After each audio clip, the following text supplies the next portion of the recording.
तीस्ता सीतलवाड़ की जमानत याचिका पर सुप्रीम कोर्ट में सुनवाई हुई। CJI UU Lalit, justice S Ravindra Bhat और जस्टिस सुधांशु भट्ट की बेंच ने सुनवाई की और तीस्ता सीतलवाड़ को राहत देते हुए अंतरिम जमानत दी।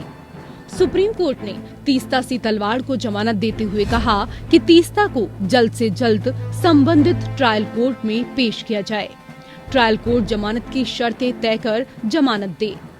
तीस्ता को पासपोर्ट सरेंडर करने का आदेश दिया और कहा कि तीस्ता जांच में सहयोग करेंगी। सुप्रीम कोर्ट ने कहा कि हमने सिर्फ अंतरिम बेल पर मामले पर विचार किया है, हमने मेरिट पर कोई राय नहीं दी है। हाई कोर्ट मेरिट पर स्वतंत्रता से विचार करेगा, वो सुप्रीम कोर्ट की टिप्पणियों से प्रभावित नहीं होगा। ये फैसला मामले के इस तथ्य कि वो एक महिला है, इसका असर मामले के दूसरे आरोपियों पर नहीं पड़ेगा। कोर्ट ने कहा कि ये ट्रायल कोर्ट के लिए खुला होगा कि वो जमानत के लिए बॉन्ड के लिए कैश पर विचार करे, लोकल श्योरिटी पर जोर न दें। सुप्रीम कोर्ट ने कहा कि याचिकाकर्ता एक महिला है जो 2 महीने से हिरासत में है। जो मामला है वो 2002 से 2010 के बीच के दस्तावेज का है। जांच मशीनरी को 7 दिनों तक उससे हिरासत में पूछताछ का मौका मिला होगा। रिकॉर्ड में मौजूद परिस्थितियों को देखते हुए हमारा विचार है कि हाई कोर्ट को मामले के लंबित रहते समय अंतरिम जमानत पर विचार करना चाहिए था। गुजरात सरकार की ओर से सॉलिसिटर जनरल तुषार मेहता ने कहा कि सुप्रीम कोर्ट ने सही तौर पर मामला उठाया कि हाई कोर्ट ने इतना समय क्यों लगाया। मैंने सरकारी वकील से विस्तार से बात की। हाई कोर्ट ने इस मामले में वही किया जो आमतौर पर मामलों में करता है। उन्होंने कहा कि 3 अगस्त को हाई कोर्ट के पास 168 केस लगे थे। तुषार मेहता ने कहा कि इस मामले से 1 हफ्ते पहले 124 मामले थे। इस आदेश की तारीख को 168 मामले थे। गुजरात हाई कोर्ट के सीजे ने ऑटो लिस्ट पद्धति शुरू की है, जहां जमानत आवेदनों में कुछ दस्तावेज आदि दायर किए जाते हैं। जेल में बंद व्यक्ति को पता नहीं होता, इसलिए ऑटो सूची मदद करती है। सीजेआई ने कहा कि आपने जो दिया उसमें मुझे एक भी महिला से जुड़ा मामला नहीं मिला। तुषार ने कहा कि तीस्ता के लिए मेरे पास कम से कम 28 मामलों की सूची है, जहां इसी जज ने 2 दिनों के भीतर जमानत दे दी। याचिकाकर्ता ने पूरे राज्य को, राज्य के हर गणमान्य व्यक्ति को बदनाम किया है, उसके लिए कोई भी भरोसेमंद नहीं।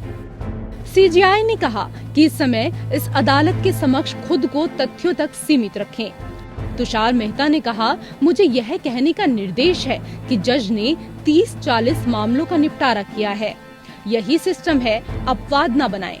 अदालत का सवाल था कि अदालती फैसलों के अलावा एफआईआर में और कुछ नहीं है।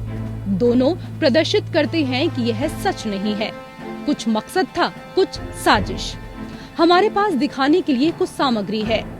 एसआईटी की एक रिपोर्ट में एसआईटी ने बताया कि 21 मामलों में वो कहते हैं कि हम जांच करना चाहते हैं। सुप्रीम कोर्ट ने मजिस्ट्रेट के सामने गवाह के बयान रखने पर गुजरात सरकार पर सवाल उठाया और कहा कि ये बयान सील कवर में होते हैं, ये मजिस्ट्रेट के पास होने चाहिए। आपको ये बयान कैसे मिले? ये मजिस्ट्रेट कोर्ट की कस्टडी में होने चाहिए, ये कोर्ट से कोर्ट आने चाहिए।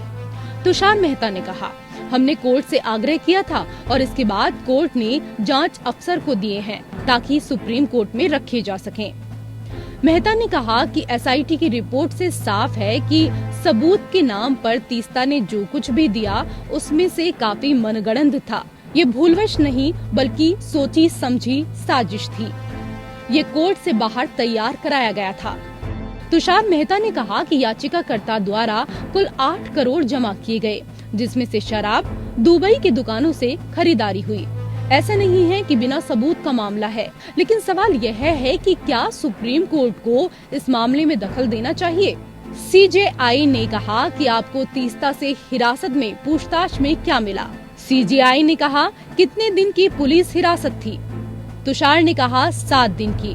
वो काफी चतुर महिला है, उसने किसी सवाल का सीधा जवाब नहीं दिया।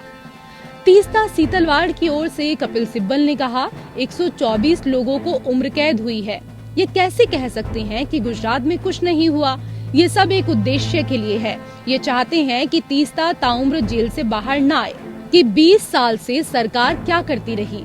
ये हलफनामे 2002-2003 के हैं, तो ये जालसाजी कैसे हो गए। सुनवाई के बाद अदालत ने हाई कोर्ट को तीस्ता की अंतरिम जमानत देने को कहा। कोर्ट ने कहा कि ट्रायल कोर्ट जमानत की शर्त तय कर अंतरिम जमानत दे, बाद में जमानत पर फैसला लिया जाएगा। Bureau report.